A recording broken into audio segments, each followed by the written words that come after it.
Hello, my name is Rich Howard, owner of Architectural Builder Supply, and this video is to bring you a closer look at the Zero 2070A outside mount flood barrier shields for doors. So before I start holding parts up and showing it to you, I want to draw your attention to the link to the product brochure before this video.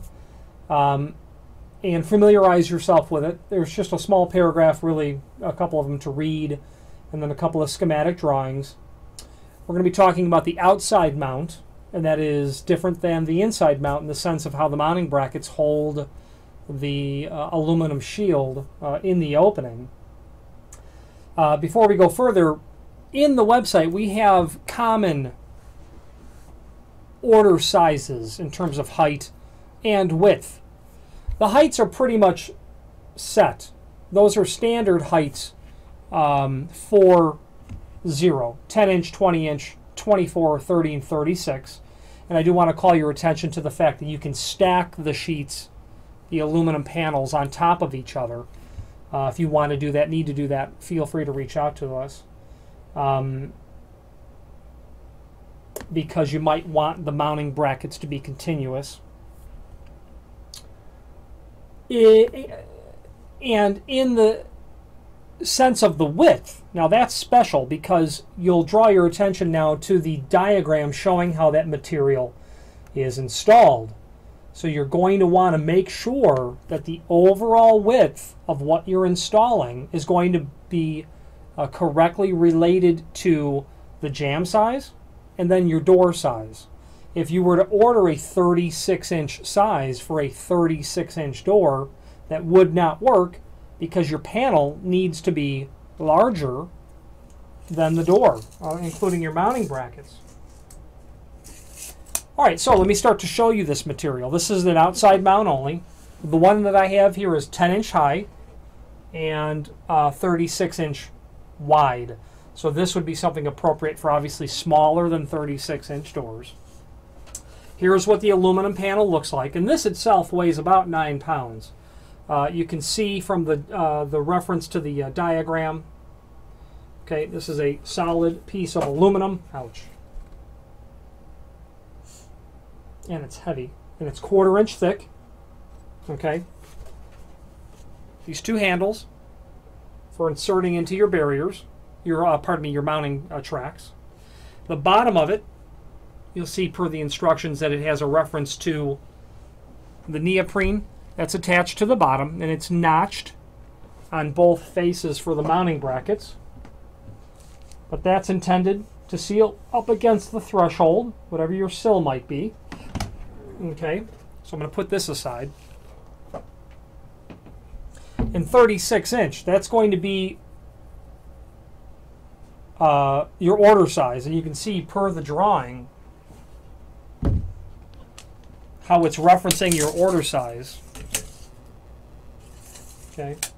Now this is just 1/4 inch aluminum, so I suppose you could certainly cut this in the field if you have the right tool. This would not be something necessarily easy to cut without the proper knowledge and tools and skills to do so.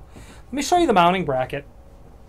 Here is an outside mounting bracket for the 10-inch model. Of course, you get 2 of those. Okay. The T thumb screws would be to the outside, and you would loosen all of those, of course, to slide your panel in and out. Okay. You're going to get, for this model, you're going to get 4 flathead screws. It looks like about a number 10 by 1.5 inches, even though there are 5 in this package, there ought to be 4. And then plastic anchors. And those are going to, you would go through this large hole on the outside, and the screw actually projects out through the small hole on the back side. This is your access hole. You'll drill a small hole through your neoprene, and the screw will pierce through it. And then as you draw the screw down, obviously it's going to make concave that area around it, but the underside of the head will make contact with the neoprene all the way around, compensating for the fact that you just pierced through it with for a screw. And once you have both of the brackets attached to the wall or the frame, okay, you will be able to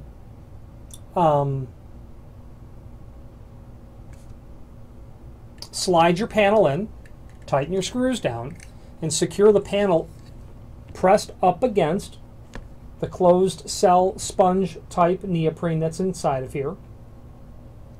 Okay, closed cell meaning that it's more like rubber, but I don't know the technical term. This is more sponge-like, but solid in the sense that it's not going to be porous where water would leak through it. The rest of the product brochure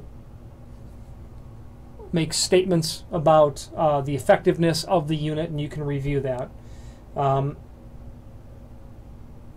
The folks that I have buy these, and it seems like every time I sell these, I ask the person, where's the flood going to come from in Arizona? You know, and that's an ignorant question because I live in Chicago. Like, where would the flood come from in Chicago if you weren't near the lakefront? Well, there are areas that will have a 1 in 100 year sort of flood from a lake or severe water conditions. Or in the northwest suburbs of Chicago, you've got the Des Plaines River. Once every 5 years, it floods. And that's, you know, a lot of rain, 3 days straight of rain, and that river's going to flood. And then the people just want to really kind of help keep that instant inrush of water from coming in. And this barrier certainly does help serve that purpose from keeping a crushing amount of water from coming in.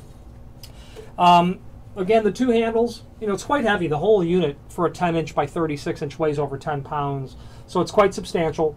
They call marine grade aluminum, which would be appropriate, you know, knowing that it's going to have exposure to water, etc. By all means, be very careful when you're ordering it. We don't want you to have to cut any of this in the field. Measure per the drawing that you've got there. You know, the drawing is calling your attention to 1 1/4 inch from the inside of the jamb to the outside of the bracket. Okay, so you're going to want to know that from the inside of your jamb to the outside of your two brackets will be 2.5 inch bigger than your inside jamb. And you've got to make sure that your order size coordinates with all of that. It's very likely that you will need to order a size specifically cut for your width, and that's great. That's no problem. Simply order the next longest size or widest piece, and then indicate in the comment field what size you need us to cut it down to. You can give us, you know, the outside dimension of what you need it to be with the brackets. You can give us the door size, but then we'd need some more information. We'd like to, it'd be nice to know the door size, but then also what the overall width you'll be expecting to see with the mounting brackets. So please, you know, fill that all in the comment field. If you have specific questions about this and you want to talk about it before you place the order, by all means, give us a call. And while it's only aluminum and obviously it can be cut, there's just really no reason to have to cut this in the field unless, of course, you would prefer to do that and then not have to worry about an exact size. Good quality company, Zero. Full line manufacturer of unique solutions for typically unique problems. Quick lead times, nice people to deal with, very technical in nature, and I'm not aware of any other company, at least in the door hardware industry, that makes these, and they do fill a need. If you have any questions on the Zero 2070A outside mount series flood barriers for doors or any other Zero product, please feel free to reach out to us. Thank you very much.